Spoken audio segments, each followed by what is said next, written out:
Hello दोस्तों, नमस्कार। आप सभी का बहुत बहुत स्वागत है आपके अपने इस YouTube चैनल टोटल लर्निंग पे।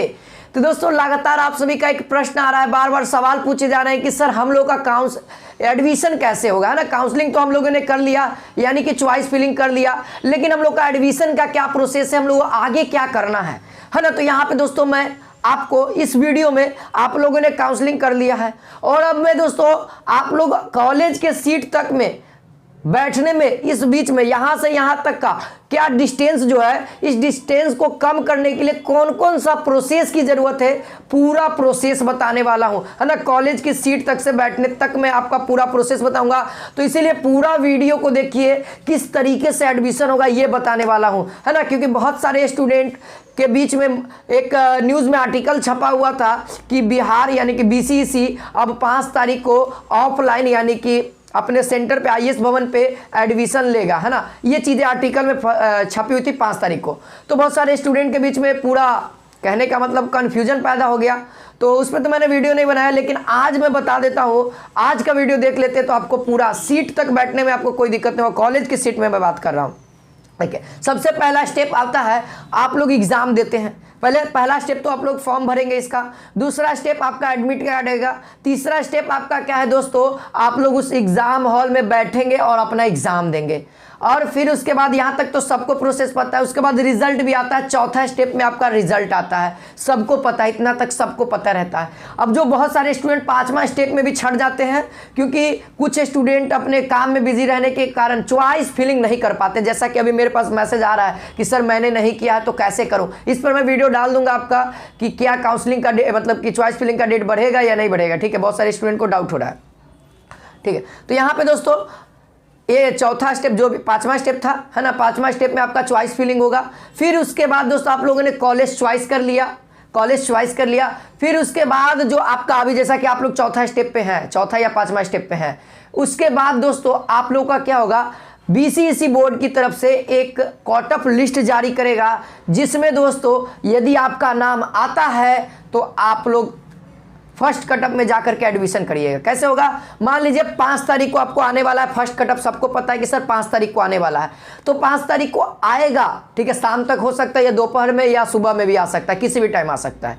तो 5 तारीख को आएगा। फिर उसके बाद क्या होगा दोस्तों, आपको 5 से कम से कम तो 4 दिन का समय दिया गया है आपको एडमिशन की प्रक्रिया। वहाँ पे जब आप लोग अपना सीट अलॉटमेंट रिजल्ट डाउनलोड करिएगा, कैसे डाउनलोड करना है, तो अपना लॉगिन ID खोलिएगा। आपके पास लॉगिन ID होगा, पासवर्ड होगा, उसको ओपन करके वहाँ पे आएगा सीट अलॉटमेंट रिजल्ट देखने के लिए, उस पर क्लिक करिएगा। तो जैसे ही रिजल्ट आपके सामने आता है, अगर आप लोग किसी कॉलेज में सेलेक्टेड है तो आपके सामने पूरा डाटा खुल जाएगा, किस कॉलेज में आपका एडमिशन मतलब सेलेक्ट किया गया है, कौन सा कॉलेज में कौन सा कोर्स आपको दिया गया है।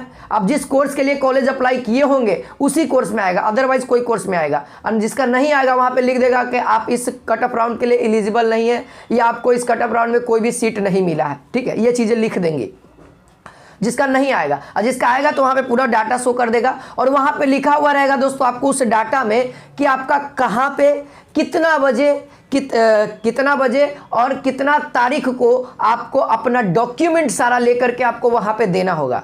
तो जिन विद्यार्थियों का फर्स्ट और सेकंड बात कर रहा हूँ, फर्स्ट और सेकंड में होगा, तो उनको अपना वहाँ पे डाउनलोड करिएगा, वहीं पे लिखा हुआ रहेगा। सारा चीज़ मैं बता रहा हूँ, समझते चलिएगा, क्योंकि सारा डिटेल आपको दिखा दूंगा। हो सके तो स्क्रीन पे भी लगा दूंगा, कोशिश करूंगा स्क्रीन पे लगा देने का। वो चीज़ें वहाँ पे लिखी हुई रहेगी सीट अलॉटमेंट रिजल्ट के पास, है ना। तो फिर उसके बाद उस दिन जिस डेट में आपका रहेगा, उस डेट में उस समय में जाकर के आपको डॉक्यूमेंट्स वेरीफाई करवा लेना है। ठीक है, तब आपका क्या हो गया दोस्तों, वहाँ पे आपका पूरा पक्का हो गया। फिर वहाँ पे अगर फर्स्ट राउंड की बात करा, फर्स्ट राउंड में जिनका हो गया है उनका ठीक है, वो जाएंगे कॉलेज में डॉक्यूमेंट्स वेरीफाई करवाएंगे। फिर उसके बाद उनसे कहा जाएगा कि आपका इतना पैसा लग रहा है, एडमिशन करवाइए, है ना, पैसा दीजिए, एडमिशन करवाइए। या हो सकता है कि कॉलेज वाला आपको कहेगा कि फलानवा डेट के आइए और अपना इस दिन पैसा लेकर के आइएगा और ये वाला कागज लेकर के आइएगा, आपका एडमिशन हो जाएगा। तो एडमिशन हो जाने के बाद दोस्तों आपको एगो स्लिप देगा, पर्ची देगा।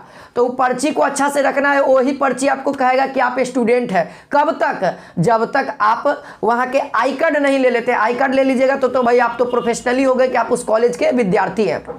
ये फर्स्ट कटअप। अब मान लो जिनका फर्स्ट कटअप में नहीं आया तो सेकंड कटअप में भी वही होगा। आपको सेकंड कटअप का डेट अनाउंसमेंट किया जाएगा, जैसा कि आपको पता भी होगा, मैंने वीडियो डाल रखा है। तो फिर उसके बाद क्या होगा, आपको फिर 4 दिन का समय दिया जाएगा एडमिशन करवाने के लिए। वो बायोडाटा में सारा चीज़ लिखा हुआ रहेगा, डाटा में आपका कि किस कॉलेज में सिलेक्शन हुआ है, कहाँ पे आपको डॉक्यूमेंट्स वेरिफिकेशन करवाना है, कितना बजे करवाना है और कितना तारीख को करवाना है। जितना तारीख जो चीज़ डिटेल लिखा हुआ रहेगा उस टाइम जाकर के आपको वहाँ पर करवाना है। सेम प्रोसेस रहेगा। अब मान लो जिनका सेकंड में भी नहीं हुआ तो उनका लास्ट स्टेज बचता है, वो भी लास्ट स्टेज जिसको हम लोग कहते हैं ना, जैसे कोई स्टूडेंट कोई मरने वाला रहता है तो उसका लास्ट स्टेज रहता है कि बात कर लो भाई, इसके बाद वो नहीं आपसे बात करेंगे, है ना, होता है ना। उसी तरीके से एडमिशन का भी ये मॉपअप राउंड जो है ना वो लास्ट स्टेज है। जिनका दोस्तों इसमें नाम आया हुआ है, समझिए कि उन सभी विद्यार्थियों को लगभग हो जाएगा, लगभग। अब ये नहीं कि मॉपअप राउंड में बहुत सारे स्टूडेंट का नाम आ जाता है तो सबको मिल जाएगा, ऐसा भी नहीं है ना। वैसा क्या है तो वहाँ पे लगभग सभी विद्यार्थियों को मिल जाता है। तो वहाँ का क्या प्रोसेस है, ऑलरेडी मैंने उस पर एक ब्लॉग वाला वीडियो डाला है। मैं गया हुआ था ITI का काउंसलिंग करवाने के लिए, तो मैं वहाँ पे किस तरीके से हो रहा था सारा चीज़ प्रोसेस डाल दिया था। तो वहाँ पे तो सारा चीज़ एट अ टाइम रहेगा, पूरा डॉक्यूमेंट्स लेकर के ही जाना पड़ेगा वहाँ पे। और जो पैसा पेमेंट करना पड़ेगा, जो कॉलेज का फी, वो आपको कॉलेज में ही जमा करना पड़ेगा।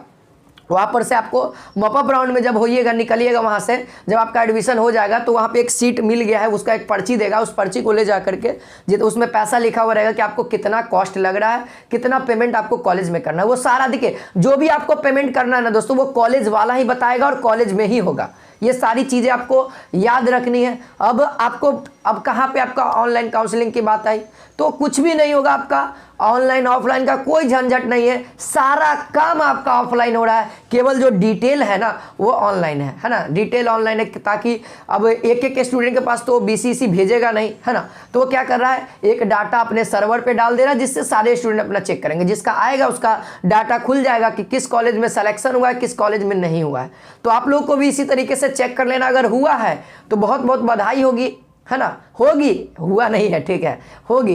तो यही सब डिटेल है। और बहुत सारे स्टूडेंट वो आर्टिकल को देख करके चिंतित हो गए कि सर 5 तारीख को हमको तो ऑफलाइन जाना पड़ेगा। तो नहीं, ऐसा कुछ भी नहीं है। ऑफलाइन कैसे जाइएगा आप लोग, जब तक आपका नाम नहीं आएगा तो ऑफलाइन कैसे जाइएगा। तो पहले आपको पता रहे तब ना कि नहीं सर मेरा नाम आ गया है तो हमको वहाँ पे बुलाया जा रहा है, यानी आपको पहले बुलाया जा रहा है तो कोई प्रूफ रहेगा तब ना कि आपको ही बुलाया जा रहा है, हो सकता है दूसरे कोई को बुला। तो वहाँ पे जो था, वहाँ पे क्या था, वहाँ पे BCEC एली वाले के लिए था। BCEC के अंतर्गत पैरामेडिकल फार्मेसी होता है। जब भी आपका रहेगा ना, जब भी आपकी बात करेंगे तो केवल और केवल पैरामेडिकल रहेगा, ठीक है, PM लिखल रहेगा और वहाँ पे उसके अंतर्गत ही फार्मेसी आता है, न कि अलग से फार्मेसी होता है, उसी के अंतर्गत फार्मेसी हो जाता है। तो ये चीज़ें नोटिस अगर आप लोगों ने किया होगा तो आप लोगों को पता लगेगा कि वो हमारा नोटिस नहीं है, यानी कि DCEC वाले स्टूडेंट का नोटिस नहीं था, है ना। तो समझ गए होंगे। आई होप दोस्तों ये वीडियो अच्छी लगी होगी। अगर आपको किसी भी तरह का कन्फ्यूजन होता है तो आज ही वीडियो के नीचे कमेंट करके बताइए, मैं उस पर भी वीडियो बनाने की कोशिश करूँगा, है ना। चलिए, तो आज के लिए इतना ही रखते हैं दोस्तों। जय हिंद, जय भारत।